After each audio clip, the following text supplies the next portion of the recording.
Essence is the substance of something, the soul of it, the essential nature of it, the tenor of it, right? It's the feeling of something. So let's use a lover. Designing your lover. And we're going to work on designing that from a place of essence, right? Rather than it has to be that one. Now, I have a good friend. He's Persian. He literally has been through 2 revolutions. He's a polymath, a polyglot. He's just one of my favorite people in the world.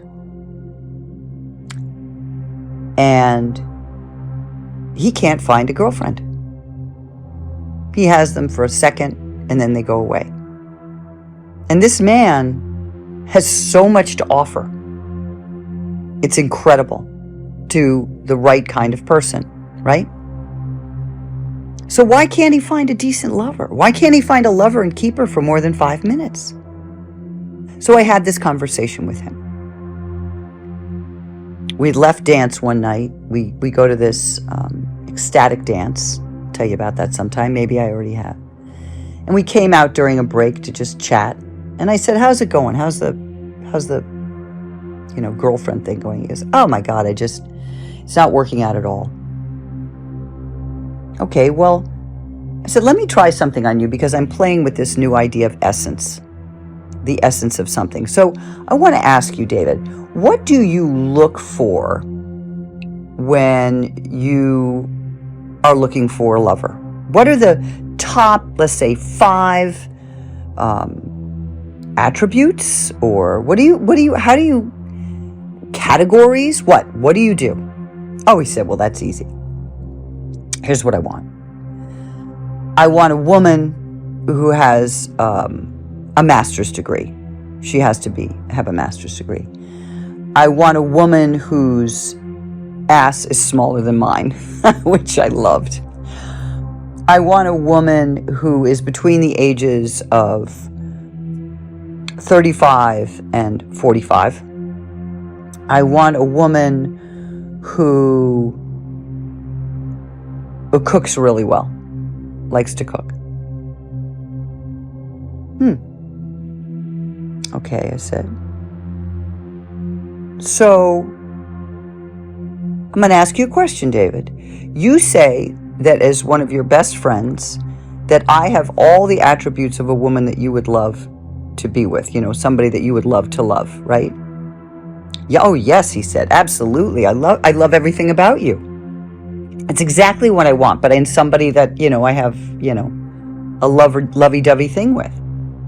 I said, okay, well, all those characteristics that you just described, besides my ass, I don't fall into any of those categories. And he looked perplexed. I said, first of all, I went to 2 institutions of higher learning and graduated from neither. Although I did work at Harvard University. They didn't care about that. Secondly, I don't like to cook anymore. Doesn't work for me. And thirdly, I'm older than 45, which you know. So basically, darling, what you have just done is because you're so hunkered down on these specifics, you've knocked out somebody that you claim is the kind of person that you want in your life. So I ask you, Creator, what's the moral of the story? The moral of the story is to let go of the specifics and go deep into the essence of what it is you desire. So let's go there right now. And you are synonym happy people now. So this is going to work beautifully for you. So what kind of qualities, what kind of character, what is the nature of the person that you would like to invite into your life if we were designing our lover? Well, I'm going to tell you what I want. Okay? The essence of what I desire. Oh, and let me also say this. When it comes to the specifics, as in height, weight, looks, all that jazz, universe has got you already. They know what you like. Okay? So you don't have to hunker down on that. Six-pack, dresses well, whatever, handsome, easy on the eye, whatever it is. You don't have to worry about those kinds of things. The universe has that. And you can't really grab onto that like you can a feeling, can you? Right? You can have a nice visual, but we want to get deep into the feeling and get our hands in the clay of the feeling as we design this lover. And that's why we're going for the essence. So, top elements for me for a lover.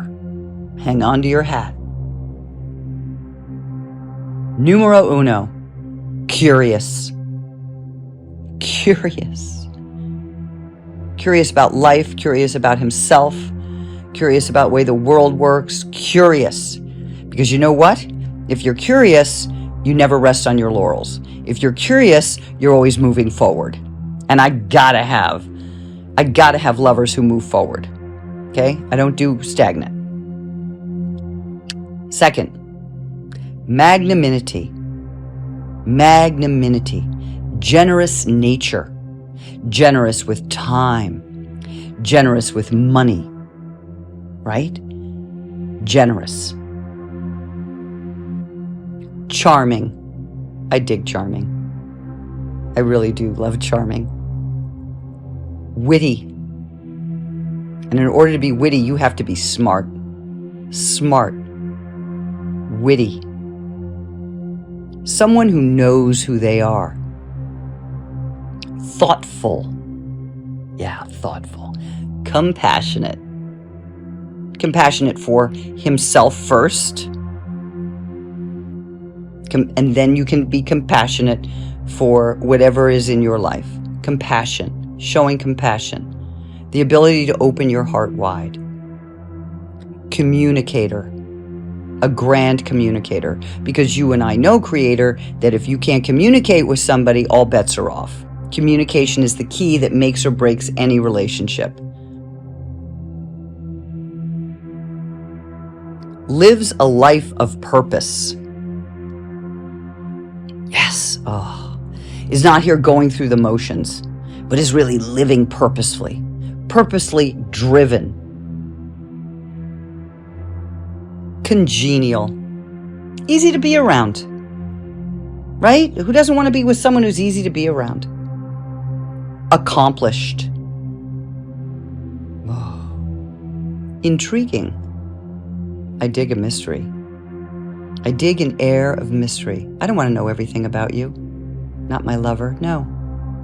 I want him to be mysterious. To hold back. So that I can play in my imagination about him. Quick to forgive. Himself above all things. Quick to forgive. Kind. Kind. Kindness. Such an underrated characteristic. Quick to turn around, meaning if we have a disagreement, quick to come back to what we say in the movie business or whatever it is, back to one. That's when you've done a scene, but you have to do it again. Back to one. That means everybody's got to get to their original positions, right? I want someone who quickly goes back to one. Okay, I think you get it. I mean, I could go on and on. You have no idea. I just love this exercise. And you can do it with anything, overlay anything. A job, and maybe we'll do this tomorrow. We'll do it for a career. We'll just play with that. And you can also do it in your journaling. You just have to overlay the essence of what it is you desire onto something. And stick with that. And get away from any time it starts feeling rigid, you'll know, oops, I'm hunkering down on a specific that doesn't need to be hunkered down on. Why? Because the universe knows what you want. And by the way, they can deliver it to you in ways that are so far superior to what you can find for yourself. It'll blow your mind. I also want to say that if you already have a lover, husband, girlfriend, whatever you want to call it, that this exercise still can be employed. You can still imagine this lover in all these ways that we have just discussed and more. Heightening the experience with your current lover by you getting so juicy about it. You see? So it works if you already have someone with you, or if you're dreaming someone into becoming. Okay?